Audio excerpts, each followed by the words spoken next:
wanted to chat quickly today about the three sort of buckets or funnels or just routes that a lot of software companies are not using that they should be. So most software companies, most traditional SaaS companies are very focused on like their landing page. And if you've ever been to one of the websites, you will see that the vast majority of the time they will retarget you on Facebook with ads for their software. So an example of this that I saw recently, because a friend of mine asked me to take a look at their website, is raft.io, RAAFT.io. Which is a cool software to help you get more feedback when people are churning on your business. And so I visited the site, and shortly thereafter I was retargeted by ads saying sign up for your 14-day free trial. I've seen that for what is it, the Loom Video or Loom Pro or something like that. And it's something like 30, 90, 180 days after you've visited the site once, you're going to be seeing like those ads. And so what a lot of software companies these days seem to be missing, that I feel like internet marketers have already like picked up on and everything, is that sometimes your audience is just going to be checking out your site because someone recommended they check it out or thought that it was cool and shared it with them, but maybe they're not ready to buy. And I think we all know how that goes when we're going through our own software like purchasing process.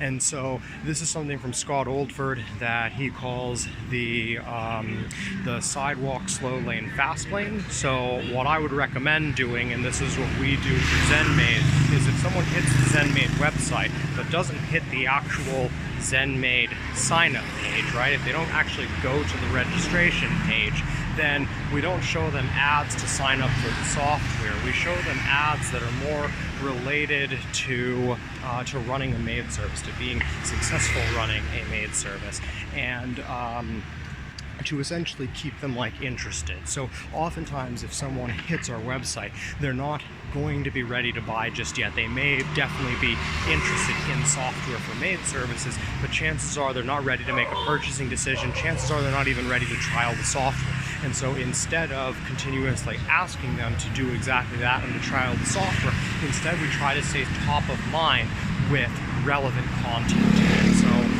you can create this content for by following essentially what consultants in your industry are doing. There's lots of different options about how to go about doing that, but I mentioned a second ago the sidewalk, slow lane, and fast lane. And so someone that, let's say, hits your actual sign up page and goes through step one of your sign up process would be considered in the fast lane. Obviously they are ready to get started with your software.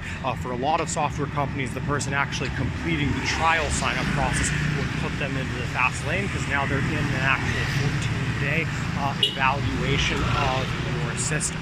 But if they're not yet ready for that, if they're in the slow lane, then you may have some more essentially sales to do with your marketing.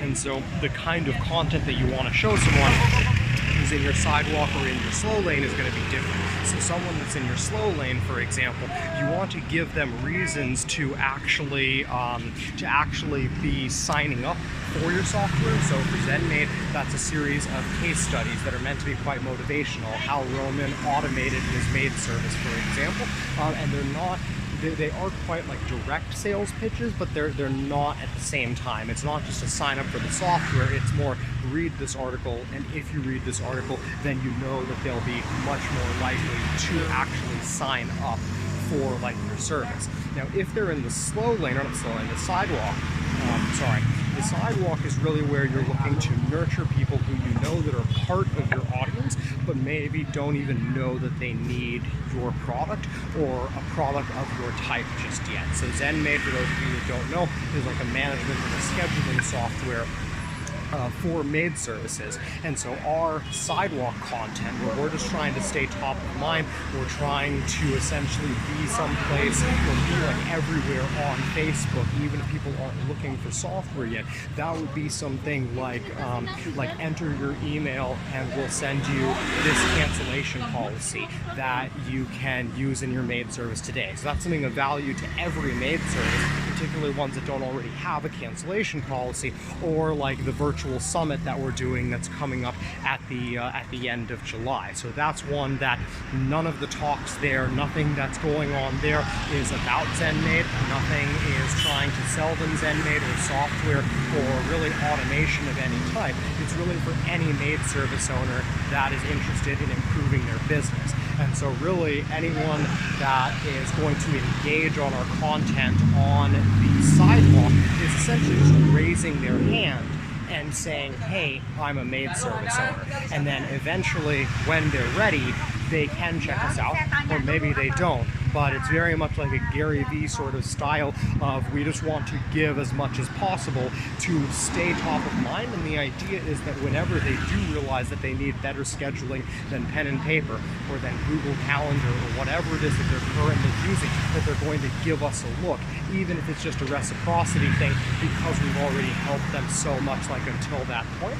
And as long as we can do that, then we've got a good chance of winning their business. And so that is something that I do not see enough software companies doing. I'd mentioned Raft.io at the start of the video, and so like I said, when I visited their site, the only thing that I saw from them since is a sign up for the free trial. Well, I've already looked at that, and there's nothing wrong with asking me to sign up for a free trial, but Raft.io is helping software companies like ZenMaid to reduce their churn rates, to get better feedback when people are exiting the software, so that the developers and so the team gets actionable items that they can actually change and fix and address to make sure that less people leave in the future. So it would really be much more effective if, like, the Raft.io team were to target us with some of their blog content. And I checked out their blog. They've got some great content on like how to use the feedback and all of this stuff. And if they did something like that and then only retargeted me for, let's say, 14 days or 30 days after I hit their homepage or the sign up page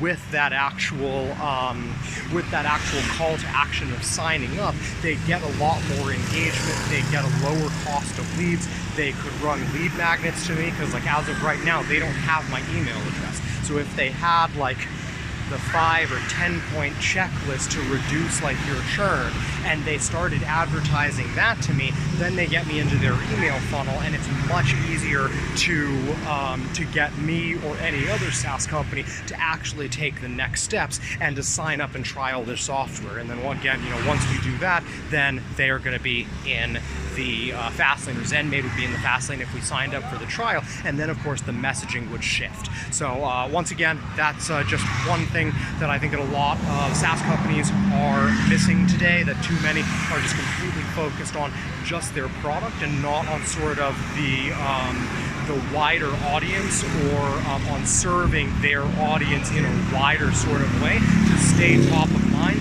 to build trust, and to be top of mind when whoever it is ready to look at a service like theirs. So if you found this helpful, go ahead and drop a comment below. Let me know if you want to see any other content like this. We've got, I can go deep into any of those areas about content for the sidewalk, for the slow lane, for the fast lane. The actual content that you deliver for each one of those lanes is very, very different. It's going to be targeted at different people. The messaging is going to be different. The wording that you use is going to be different. So I'd love to chat more about that. Let me know if you guys have any questions, or if there's anything else you want to see me talk about next time.